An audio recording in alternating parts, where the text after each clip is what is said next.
আমি ভাই 2014 সাল থেকে বিশ্বকাপ দেখতেছি। এর আগে তেমন দেখা হতো না। 2014 থেকে এ পর্যন্ত 4টা বিশ্বকাপ হয়েছে।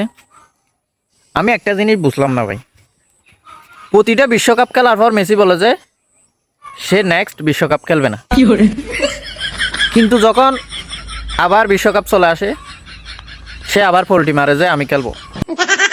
2018 বিশ্বকাপ খেলার পর তিনি বলছিল 2022 খেলবে না, তিনি অবসরে যাবেন।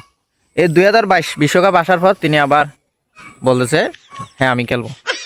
এরপর 22 খেলার পর বলো যে 2026 খেলবে না, আবার 2026 বিশ্বকাপ যখন আসছে আবার খেলতেছে। এই যে 26 বিশ্বকাপ চলে যাবে তখন আবার বলবে যে না আমি 2030 বিশ্বকাপ খেলবো না।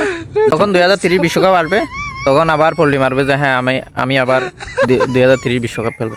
কেন ভাই তুই এত এত মিথ্যা বলস কেন? তুই যদি বলো যে আমি সারা জীবন খেলতে থাকবো আমার দলের হয়ে, আমার আর্জেন্টিনার, তাহলে কেউ কিছু বলবে? তাহলে একবার বলে দিলেই তো হয় যে যতদিন পর্যন্ত আমি বিছানায় হাঁকামুতা একসাথে করি নাই ততদিন পর্যন্ত খেলতে থাকবো, এটা বলে দিলেই তো হয়।